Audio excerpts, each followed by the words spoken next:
조금씩 이해해가며 더 하나 될 수 있는 우리 구성의 식구들 되기를 원합니다. 다닥다닥 붙어서 불편하죠? 옆 사람의 체온도 느껴가며 더 친해질 수 있는 기회, 더 하나 되라고 하나님께서 우리에게 주신 공간으로 믿습니다. 여기까지 구름 기둥과 불 기둥으로 인도하신 하나님 아버지께 감사드리며 우리 주님을 찬양합니다. 할렐루야. 오늘은 성탄절을 준비하는 대강절 두 번째 주일입니다. 대강절이라고 하고 대강림절이라고 하고 또 대림절이라고도 합니다. 구주강림절이라고도 합니다. 같은 말. 예수님께서 이미 오셨습니다. 예수님의 처음 오심을 우리는 성탄이라고 합니다. 성탄, 성, 하나님이 가르치는 성이죠. 성령님, 성부, 성령 할 때 성, 탄생하다 할 때 탄, 성탄이죠. 기독교는 12월 25일을 성탄절로 지킵니다. 예수님께서 아기로 이 땅에 오심을 기념하는 날입니다. 하나님께서 이 땅에 피조물의 세계로 직접 내려오시는 것입니다. 창조주 하나님께서 피조물인 인간과 더 가까이 이렇게 인간과 관계를 맺으셨죠. 그런데 성탄절에 직접 모습을 가지고 오신 것입니다. 누구나 다 그 생김새를 볼 수 있고 피부를 만질 수 있고 냄새 맡을 수 있고 직접 목소리를 들을 수 있도록 말이죠. 이런 방식으로 오신 것을 영광이라고 합니다. 영광이 뭐라고요? 이러한 보이는 모습으로 나타내 오신 것을 영광이라고 합니다. 창조주 하나님이신 예수님께서 직접 이 땅에 아기 예수로 오신 것을 우리는 영광이라고 합니다. 직접 오셔서 나타내 보여주셨다가 영광입니다. 하늘 위에서만 저 멀리 위에서 목소리로만 계시다가 직접 만질 수 있도록 가까이에 오신 것이죠. 이렇게 나타내 보여주심을 영광이라고 합니다. 오늘따라 옆 사람이 더 가까이에 붙어 있죠. 더 잘 느껴지시죠. 옷도 두꺼운 거 입어서 조금만 움직여도 부시식 소리가 나죠. 다닥다닥 붙어서 말이죠. 이것을 뭐라고 해요? 가까이에 나타냈다? 영광이라고 합니다. 영광을 제대로 이해했다는 신호로 우리 옆 사람이랑 한번 인사할 때 영광입니다 인사하겠습니다. 영광입니다. 몸에 붙어 있습니다. 영광입니다. 우리가 하나님께 영광 할렐루야 찬양하는 것은 하나님께서 우리 가까이에 계시다는 것을 내가 느꼈고 인지했고 감사하다는 우리의 표현인 것입니다. 그리고 예수님께서 곧 이제 다시 오실 것입니다. 예수님의 오심을 다시 오심을 재림이라고 합니다. 재방송, 그렇죠? 재방송, 재수강, 재죠. 림, 임재하다 할 때 림, 재림입니다. 예수 그리스도의 재림. 예수님께서 성탄으로 오신 이유는 우리를 구원하기 위해서 오셨습니다. 그런데 예수님께서 재림으로 오실 이유는 구원하기 위해서가 아닙니다. 예수님께서 다시 오시는 이유는 무엇입니까? 바로 심판하기 위해서 오십니다. 예수님의 첫 번째 오심 초림 성탄은 구원을 위해서 오셨고 예수님께서 다시 오실 때는 심판을 위해서 오십니다. 성탄의 주는 아기 예수로 인간의 족보를 가지고 우리 주님 오셨습니다. 아기 예수는 인간의 족보를 가지고 오셨다. 즉 인간의 크로노스라는 시간, 크로니컬이라는 달력을 넘기는 시간에 묶여서 오셨습니다. 그런데 심판의 주는 천군 천사를 후령하며 나팔소리와 함께 구름 타고 오시는 줄로 믿습니다. 인간의 시간을 초월하여 오신다는 거예요. 무슨 시간이죠? 카이로스의 시간, 하나님의 특정한 시간, 영적인 시간, 카이로스의 시간에서 불쑥 찾아오신다는 거죠. 하나님만이 하시는 시간에 오신다는 거예요. 이번 주에 장례식이 있었습니다. 소천 받으신 어르신께서는 이 땅에서 103세를 사셨습니다. 103세를 살다가 곱게 가는 모습을 봤습니다. 소천하기 전에 제가 얼굴을 뵀는데 참 고운 모습으로 누워 계셨습니다. 이분 잘하면 3세기를 살 뻔하셨죠. 예를 들면 1898년에 태어나서 103세를 살았다면 1800년도도 살고 1900년도도 살고 2000년도도 살죠. 3세기를 살게 되는 겁니다. 대단하죠. 연도는 뭐예요? 크로노스죠. 달력의 시간이에요. 103세를 살다 가신 어르신은 인간의 크로노스를 다 사시다가 천국으로 가셨습니다. 그런데 장례식 때마다 느끼는 것이 있습니다. 오는 것은 순서 있지만 가는 것은 순서가 없다는 것입니다. 오는 것은 순서가 있기에 크로노스로는 올 수밖에 없습니다. 그러나 갈 때는 카이로스로 갑니다. 즉 갈 때는 하나님께서 각자에게 정해주신 시간에 갑니다. 가기 싫다고 버텨도 소용없습니다. 이 땅에서 할 일 많이 남았다고 아쉬워해도 소용없습니다. 따라서 아쉬워하지 않으려면 준비를 해야 합니다. 준비를 철저히 해야 합니다. 무슨 준비요? 죽을 준비를 철저히 해야 합니다. 이게 기독교예요. 기독교는 왜 살아요? 죽기 위해 살아요. 예수님께서 다 보여 죽기 위해서 사셨잖아요. 그럼 부활하신 거예요. 기독교 왜 해요? 죽기 위해서 우리는 기독교 하는 겁니다. 죽을 준비를 철저히 하는 게 기독교예요. 어떻게 하면 내가 잘 죽을까? 준비해야 합니다. 하나님께서 언제 데려가도 잘 죽을 수 있도록 철저히 죽는 것을 우리는 연습해야 합니다.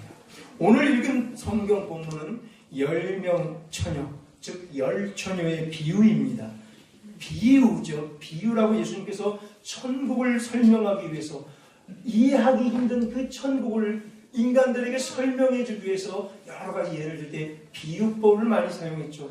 그 천국 비유장 중에 오늘 10처녀의 비유를 읽었습니다. 신랑이 오신다고 하죠. 여기 신랑은 누구겠습니까? 어린이 여러분들 손을 딱 들었어요.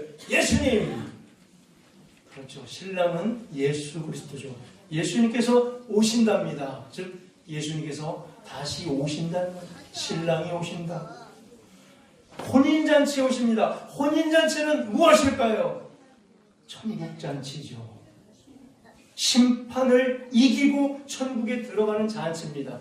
심판을 지면 지옥불로 떨어집니다. 심판에서 이겨야 천국으로 갑니다. 즉 10처녀의 비유는 뭐예요?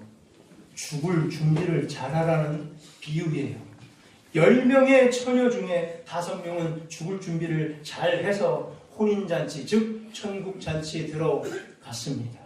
10명 중 5명은 죽을 준비를 잘 못해서 천국으로 들어가지 못했습니다. 핵심이 뭡니까? 오늘 보면 핵심이 뭐예요? 다 들어가는 것은 아니라는 말이에요. 오늘 누구에게 하는 말이냐면 모여있는 제자들이라는 사람들, 여지껏 예수님을 따라 모였던 군중들에게 합니다. 뭐라고요? 이 중에 다 들어가는 것은 아니다가요. 죄송합니다 여러분들. 오늘 힘들게 오셨는데 또 어렵게 여기까지 찾아오셨는데 여기 계신 분들이 다 천국에 들어가는 것은 아니라는 말입니다. 근데 이게 진리예요. 오늘 말씀이 그렇다고 합니다. 10명 중에 5명만 천국에 들어간다는 것을 오늘 마태복음은 25장에서 강조하고 있는 거예요. 마태복음 곧 28장에서 끝나요. 25장이에요. 근데 끝나는 마당에 강조하고 있어요. 10명 중에서 5명만 천국에 들어간다고 말이죠. 교회에 나온다고 해서 다 천국에 들어가는 것은 아니라고 말하는 거예요. 저도 이렇게 설교하고 싶지 않습니다. 미안한 마음이 들어요. 오늘 처음 어렵게 여기까지 찾아왔는데 이 중에 다 천국에 들어가는 것은 아니다라고 제가 말해야 되는 제 입장은 오죽하겠습니까? 그래서 미안한 마음이 들어요. 그러나 이렇게 설교하지 않으면 저는 가짜 목사요, 사건 목사이기 때문에 저는 이렇게 설교합니다. 반드시 진리를 전해야 될 책임감과 엄중함을 가지고 이렇게 말씀드립니다. 다는 아닙니다, 우리 주님. 그런데 희망을 가지시기 바랍니다. 오늘 천국 비유 중 열 처녀 비유의 또 다른 핵심은 뭐예요? 물론 다 들어가는 것은 아니다, 이 말이 맞아요, 첫 번째. 그러나 또 다른 핵심이 있어요. 마태복음을 통해서 예수님께서 꼭 말씀하고 싶은 것, 오늘 천국 비유 열 처녀에 비해서 꼭 말씀하고 싶은 것이 있어요. 그래서 이 본문을 28장 끝나기 일부 직전인 25장에 말씀하신 거예요. 뭐냐면 5명처럼 혼인잔치에 들어가지 말라. 5명은 못 들어간다. 이것을 강조하기 위함이 아닙니다. 뭐예요? 제발 아직 안 끝났다. 이 5명의 미련한 자들처럼 되지 말라는 간곡한 호소를 들려주기 위함이죠. 오히려 이 비유를 지금이라도 꼭 명심하여 제발 다 10명 다 천국에 들어가라는 것을 예수님께서는 당부하고 계시는 거예요. 아직 시간이 있다는 거예요. 돌이킬 시간이 남아있다는 거예요. 아직 준비할 시간이 남아있다는 말입니다. 우리에게는 아직 희망이 있는 줄로 믿습니다. 몸도 아프고 질병도 있고 건강도 좋지 못하지만 그래도 여기 나와 계신 분들 아직 숨 쉬고 계시잖아요. 그리고 제가 이렇게 설교할 때 예수님의 가르침에 대해 우리가 성경 말씀을 읽을 때 어느 정도 이해할 수 있는 머리도 있고 들려지는 귀가 있잖아요. 이것도 안 되는 사람들이 많은데, 기회를 잃어버린 사람들 많은데 우리는 아직 돌이킬 기회가 있어요. 아직 살았고 두 발로 여기까지 올 수 있고 귀로 들을 수 있고 볼 수 있는 눈이 있잖아요. 이해할 수 있는 머리와 가슴이 있잖아요. 그리고 예수님을 이미 구주로 영접했던 믿음이 우리에게 있잖아요.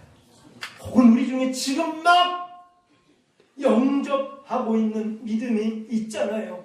혹은 곧 영접하고 싶은 믿음이 우리에게 있잖아요. 따라서 희망이 있습니다. 이제 말씀 맺습니다. 그래서 13절에서 예수님께서 외치십니다. 그런즉 깨어 있으라고 말입니다. 그 날과 그 때를 알지 못하니라. 언제 우리가 불려 들어갈지, 각자의 카이로스가 다 틀려서 언제 갈지 순서 없이 말이죠. 그러니 항상 준비하고 있으라 당부하시는 것입니다. 언제 심판대 앞에 서게 될지 모르니 지금 당장 준비하라는 거예요. 내일 하면 늦을지 모릅니다. 지금 당장 영접하십시다. 저녁에 하면 이미 늦을지 모릅니다. 지금 당장 구원의 확신을 점검하십시다. 자, 지금 말이죠. 난 지금 죽으면 심판대 앞에 섰을 때 구원 받을 수 있는가? 천국 갈 수 있는가? 지금 점검하십시다. 진짜 예수님을 그리스도로, 메시아로, 내 개인의 구세주로 믿고 영접하는 것.